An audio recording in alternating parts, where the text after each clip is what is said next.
All right. Thank you for this opportunity. It's always wonderful to present to this great audience here. Um, so today I'm going to talk a bit about how some of the Earth visible cold spots that we see in the lunar south pole can be potentially important for deployment of lunar retroreflectors. I'm stationed at Goddard and at the University of Maryland. And so here's a beautiful picture to remind you of, how I entered into this field of lunar geodesy. It's thanks to Buzz Aldrin and co. and several of the Apollo and the Lunar Code missions, where you can see on his right hand, he's carrying the lunar retroreflector, and he's going to deploy that, which, I will have the opportunity to study after like a few decades. Remember that when I ask this question of why is this important, right? So one of the primary roles that lunar retroreflectors plays in the realization of the lunar reference frame, it's critically important to have a very precise frame defined for the moon, both in terms of positioning and navigation, as we think of sustainable presence on the surface of the moon and in the decades to come. We want to know where our astronauts are, where precisely they are, and how we can get them to navigate. And the crux of it lies in the definition of the lunar reference frame. The current uncertainties in the selenocentric position of the current retroreflectors are of the order of tens of centimeters. Is that enough?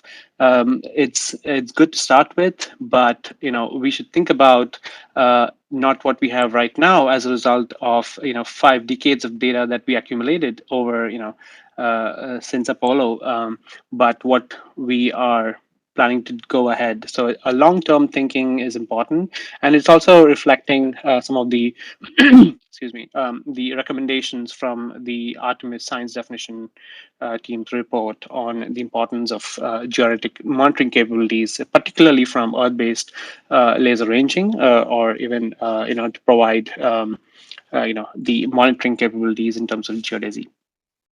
And so geodesy will to realize that we need high precision instruments, and these are deployable. These are passive in nature. They last a very long time, and historically, Apollo has taught us that this can be enabling for much of our needs, going beyond geodesy and navigation, but into science and multidisciplinary science as well.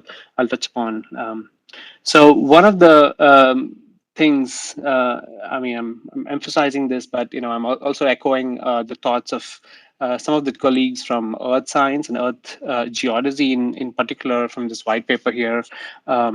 Which called for action in terms of how our investments into geodesy are critically important, and it also reflects, I believe, that and my co-authors as well, that it's important to think long term when we deploy some of these instruments, because particularly, especially if you're going to look at the geophysical signatures in the rotation of the moon, and signals that are coming from the deep interior, that some of that are much exceeding the average human carrier, and building up a long time span of this data is it's a long game, right? And Apollo has given rise to this extremely valuable fundamental data set that we have for a long time base, which is like 50 years.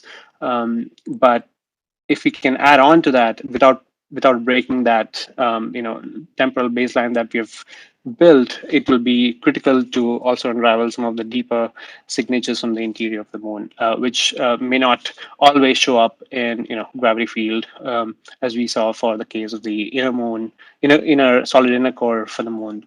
Um, and And the other importance is accurate geodetic control of different data products.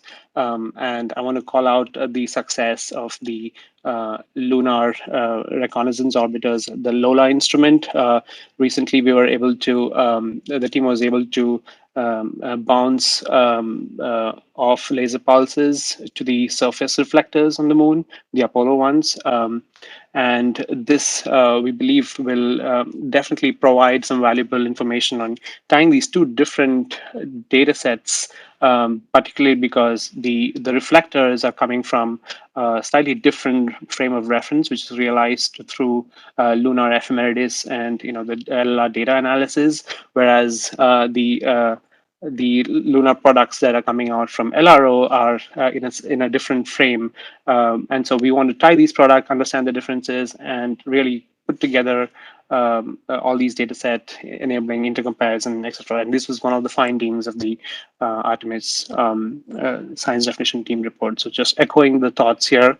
Um, so why do we need more reflectors? And so let's get into the state of the present ones. We do have LLR observations which are continuing to stack up, and there's also renewed interest from different stations. Particularly, you can see more SLR stations being able to range to these reflectors these days, and the accuracy of each of those normal points, which is not a single reflection, but a collection of photons accumulated over about a 10-minute period. They are at the level of few millimeters.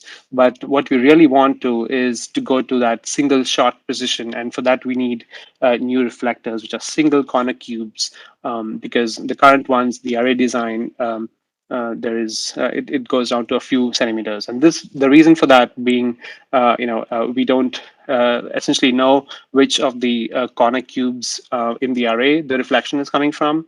And so there's an uncertainty related to the overall single photon precision that we get from it.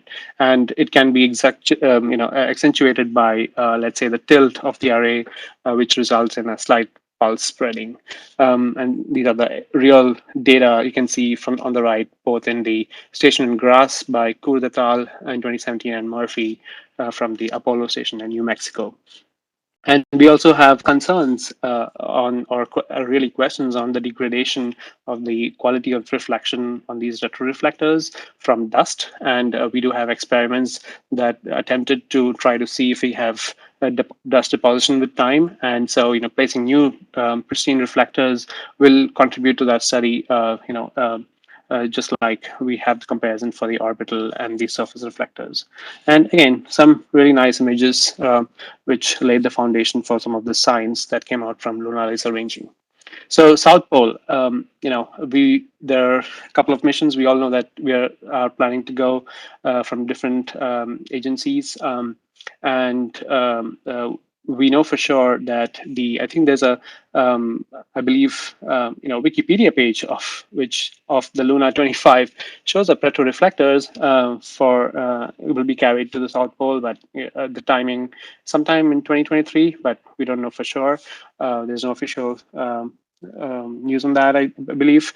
So the hope is with the deployment, since our human assets are going to go on the surface of the moon, this is the opportunity since Apollo to deploy them in terms of the main need comes from the ability to really point to a very high precision towards a certain direction, particularly the mean Earth direction.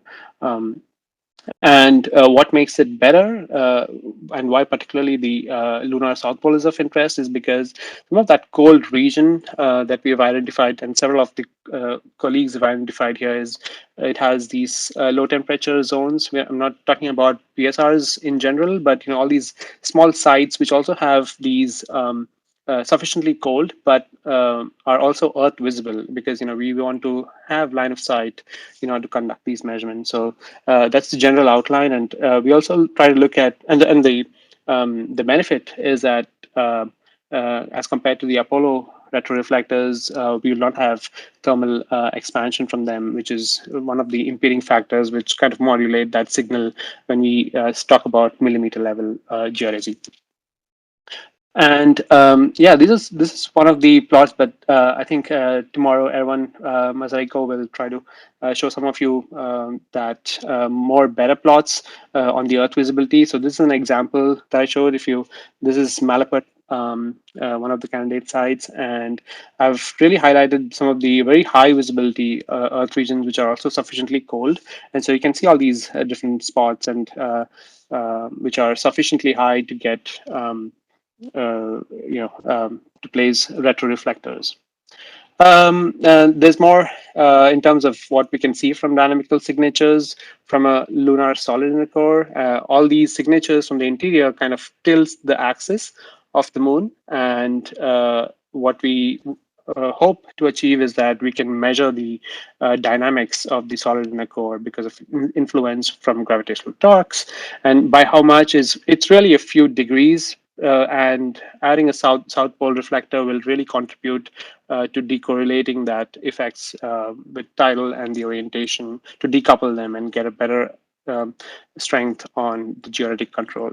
So why Artemis? Again, deploy and forget, right? These are it spans science spans multidisciplinary domains, and so I think we really need to think about long-term effects and how we can really enable the next generation with all this data set. When we deployed reflectors on the moon during Apollo, we did not think about that we can measure the moon's fluid core presence from these reflectors. And so the possibility of millimeter level geodesy is will enable future researchers and the generation ahead to really hone in on some of those signals from the long baseline that's accumulated.